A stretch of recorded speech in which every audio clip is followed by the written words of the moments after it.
Hello folks, it is January the 22nd, 2021, and coming up this week, an awful lot of news from the world of motorsport. In Formula One, we bring you the latest from Alpine, from Alfa Romeo, from Alfa Tauri, Red Bull, Mercedes, Ferrari. Did I miss anyone? Williams. Huge news out of Williams. And also, we bring you the latest from Indycar, the World Endurance Championship, World Rally Championship, as the Monte Carlo Rally is in full swing, and over stateside at Daytona. 2 weeks of racing coming your way from the 24.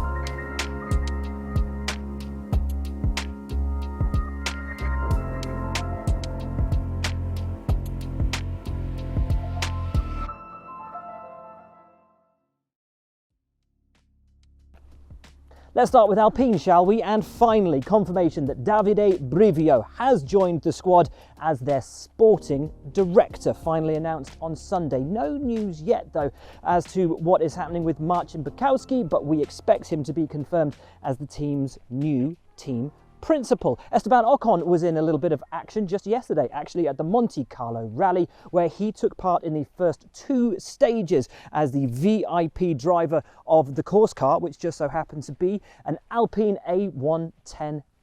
Still no news over Mercedes and Lewis Hamilton and the signing of that new deal. We did, however, get an update from Lewis Hamilton, who showed us that he was doing some altitude training in the snow and ice and doing some cross-country skiing up the side of a mountain. Not exactly the time off that one would be taking were one not to be thinking about renewing a deal to race competitively in 2021. Some headlines during the week from Stefano Domenicali, new boss of Formula One, in which he said he didn't know if Lewis Hamilton would or would not be signing for Mercedes for this year. Now, if you look at it, and if you actually listen to the interview as well, Stefano said that he'd last spoken to Lewis over Christmas, which is a month ago. But also, in the way that he described it, I don't think it was so much him saying, I tell you what, I'm not convinced that Lewis Hamilton's even going to sign for Mercedes in 2021. It was more him saying, I'm Stefano Domenicali, I'm not Lewis Hamilton. I don't know if he's going to sign for Mercedes or not. Why don't you ask him? Other Mercedes news to come your way. The team has very nearly completed the refitting of its all-new race bays at its Brackley base, and Valtteri Bottas finished the Arctic Rally in 6th place. Ferrari made some pretty big waves during the week with probably the biggest signing in the history of Formula One esports, grabbing Brendan Lee away from Mercedes. Moving out of the virtual world and into actual Maranello, Carlos Sainz has spent another week at the factory as he and the team are thoroughly enjoying getting to know one another. He will get his first ever taste of Ferrari machinery when he drives the 2018 Ferrari at Fiorano next week. The team confirmed to me this morning that that is definitely happening. One thing which has been rumoured but is not confirmed but is pretty certain to happen as well is that a number of Ferrari juniors will also take to the track during the week, and Charles Leclerc, so long as he's recovered from his bout of COVID, may also be there as well. A lot of you were asking, how come Ferrari have got special dispensation to run a car at Fiorano when nobody else does? Well, quite frankly, anybody can run a 2-year-old car if they want to. It's just that Ferrari have got so many cars that they can do it pretty much whenever they want. They've got pretty much all of their old cars there for the Corsa Clienti clients, so they could run any of Michael's World Championship winning cars if they wanted to. Hell, last time I was there, they had Alain Prost's 641. They could run that too. Alfa Romeo will unveil their C41, the challenger for the 2021 season, in Warsaw on February the 22nd. That is the first confirmed unveiling of an F1 car for this season. It's thought likely that only local dignitaries will be present, plus the team and the drivers, of course, with the event itself being broadcast online. Alfa Tauri will be running at Imola on the 27th and 28th of January with Yuki Tsunoda. And Yuki Tsunoda only, not Tsunoda and Gasly, as has been reported elsewhere. Again, this will be in a 2-year-old car, so Yuki can run to his heart's content. They'll be going back in February, though, again with the old car. This time Pierre will get a little bit of running. That's certainly the expectation before they take the AT02 out for a little bit of a spin on a filming day. Now, last week we spoke of the potential for Red Bull to run Honda engines beyond the end of their current agreement, but it would rely on an engine freeze being agreed in Formula One. Well, there is a lot of talk that there is due to be a meeting next week in which that proposal will be put forward and a vote will be taken. That said, it's been rumoured pretty much for the whole year so far and has been consistently delayed, so we will wait to see if indeed that happens. Meanwhile, actual proper news is that Sergio Perez was in Milton Keynes for his first official days as a Red Bull driver, getting to meet everybody, getting acquainted with his new surroundings, a seat fit, getting into his new overalls, and most importantly, spending a lot of time in the simulator, getting to grips for the first time with his new team. He did some sit-down interviews. I'm sure you will have seen some of them. Red Bull's podcast, Talking Bull, comes out this afternoon, and it is a Checo special. One thing he did say, though, is that if the team give him a car that is capable of winning the World Championship, he will ensure that the team does indeed win that World Championship. Confident talk out of Checo early doors. Interesting comments during the week as well from Helmut Marko that he had suggested, in fact advised Sebastian Vettel to take a sabbatical in 2021. And that was, so said Helmut Marko, entirely for selfish reasons, because they wanted the potential to sign Sebastian for 2022, believing, as they did at the time, that Alex Albon would see out his 2020 and 2021 commitments with the team.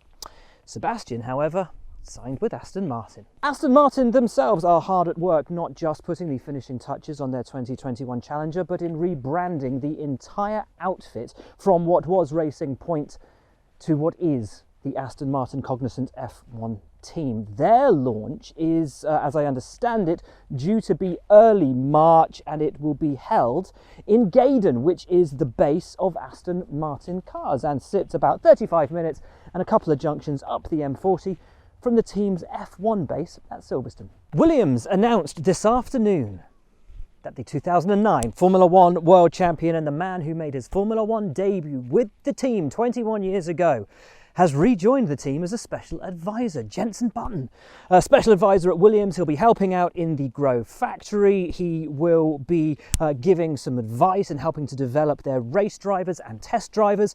And we'll also be doing marketing and media exposure for them, all that kind of thing. So really nice appointment for them. It does, however, ask the question of whether he'll be able to carry on racing. As I understand it, he should be able to do stuff that, obviously with Williams say so, but I think it will create a big question mark over what we spoke about last week, which was that much vaunted possibility of Jenson moving and racing in Indycar for McLaren. I just can't see a Williams ambassador, a Williams special advisor now racing for McLaren. So that one, yeah, I just can't see how that's going to happen.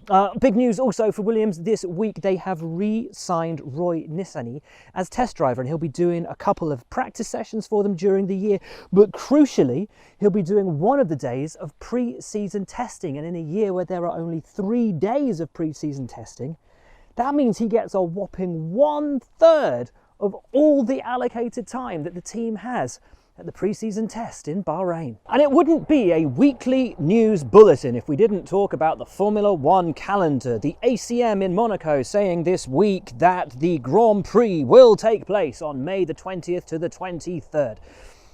It's still, I think, a little bit early for anybody to be saying with any absolute bolted on cast iron clarity that any race will happen, because we just don't know what is going to happen with COVID-19. One can say that it's scheduled for the 20th to the 23rd of May. Whether it happens or not is another point entirely. But Monaco remain convinced that it will happen, as will the historic and as will the Formula E race. And honestly, I really hope it does, because honestly, a Formula One calendar without the Monaco Grand Prix it doesn't quite feel like a Formula One calendar does it. And if you need to know how important these races are and how much it costs to have to cancel one, Australia made it clear and announced during the week that the loss that they took for having to cancel last year's Australian Grand Prix amounted to 40 million Australian dollars. That's 31 million US dollars, 22 million British pounds.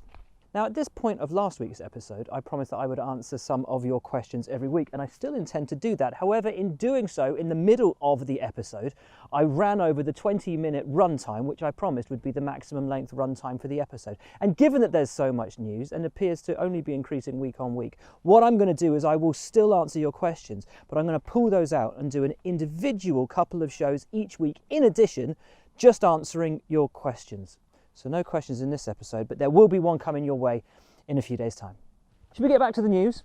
Let's do that, and let's start with IndyCar, and a good bit of news to start with, which is that Taylor Kiel has been made president of Arrow McLaren SP. This is a guy who is proper salt of the earth racer, has worked his way up through every single level of IndyCar to make it to team manager and now president of Arrow McLaren SP. At the same time as Taylor's promotion was announced, the team has also confirmed that IndyCar legend Gilles de Ferran will be stepping down from his role as sporting director, of course, brought into the team to help with its F1 operation, then moved over when McLaren went to IndyCar and helped steer the team to fourth in the Drivers' Championship last season with Patricio O'Ward. Worth mentioning, Taylor Kiel, by the way, will remain as Patricio's strategist this season in IndyCar. First IndyCar test of the season took place during the week. Day one topped by Scott Dixon. Of course it was topped by Scott Dixon, but just narrowly ahead of Marcus Ericsson in a Ganassi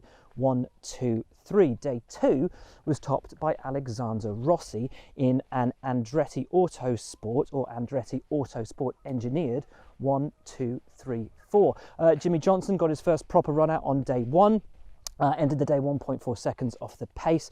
And on day two, slowest of the pack was actually Marco Andretti, who announced earlier, in fact, I think it was last Friday, just after I'd finished recording last week's episode, that he would be stepping back from a full-time commitment to the championship to just run the Indy 500 in 2021 and beyond. This year's Indy 500 will also mark the return of Simone de Silvestro. It was announced in the week in a team which will be run by Beth Peretta, part of the diversity and equality program that Roger Penske is trying to push through in the championship, and the car itself will actually be a Penske entry and will be engineered by Penske. So a great shot for Simone de Silvestro. It will be wonderful to see her back in the championship, and hopefully it's going to be more than just the Indy 500, hoping to put the car out maybe this year, hopefully next year, certainly into more entries than just the 500. And with IndyCar testing at Sebring, some of their drivers were able to quite literally just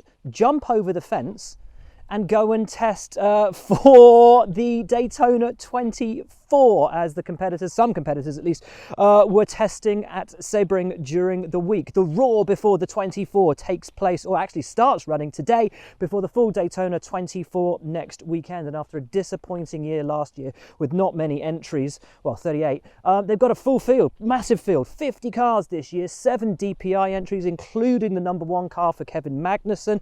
He's loving getting to grips with his DPI machinery. The LMP2 and 3 class looks great. The GT Le Mans, we'll see Timo Glock make his Daytona 24 debut. And as always, the GT Daytona class is absolutely stacked. I cannot wait for the Daytona 24. It's been a pretty big week of news for the World Endurance Championship as well. They announced a couple of days ago a 33-car field for the 2021 season, including 5 hypercars. So that's the 2 Toyotas that we talked about last week. It's the 2 Glickenhaus entries, and they announced their first drivers, which are Briscoe and Menezes, and also 1 entry for Alpine, which is actually just kind of like a rejigged rebellion from last year.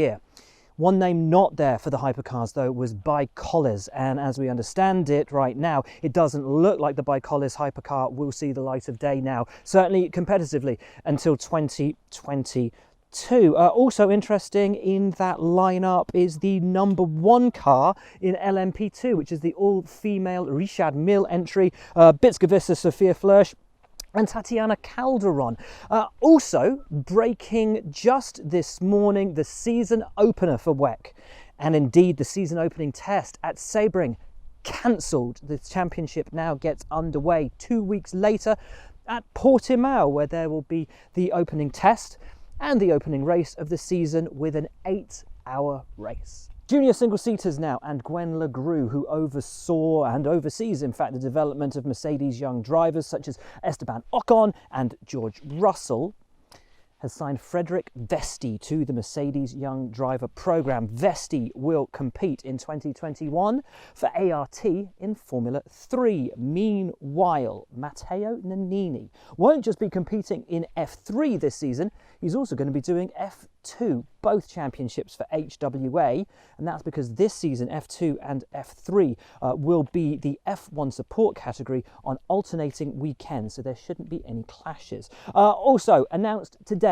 Marcus Armstrong, who I really rate and I don't think got a very decent rub of the land actually in 2020, will return to Formula 2 and he will be racing for Dams. So great news for the Ferrari Junior. Well, we're on the topic of Ferrari Juniors. Our congratulations must go to Maya Wayug, who has been announced as the winner of the FIA's Girl on Track programme. She joins the Ferrari Driver Academy and will get to work next week, as well as a seat in Formula 4. Meanwhile, Juju Noda will move from Danish F4 to American F4. The 14-year-old Japanese driver is the daughter of Hideki Noda. She wasn't chosen to be one of the finalists on the Girls on Track programme. Heaven only knows why. I really am a bit of a fan and think that Juju has got something very, very special. So keep your eyes peeled on American F4 this year and the rise of Juju Noda. And at completely the opposite end of the spectrum, 53-year-old Jason Plato has announced his return to the British Touring Car Championship. Oh, and the World Touring Car Championship, or WTCR as it's now called, has announced that its season will now start, of all places, on the Nordschleife. Nutters! In NASCAR, Jamie McMurray gets a chance to become a two-time winner of the Daytona 500. He'll be running the number 77 Spire Motorsports entry in collaboration with Chip Ganassi Racing. In the WRC, the Monte Carlo Rally got underway yesterday, and Elfyn Evans is at the moment leading the icy, slippery, treacherous and legendary event. In MotoGP, Ducati has joined KTM in confirming their commitment to the world's premier two-seater racing championship through to 2026 by signing a new 5-year deal.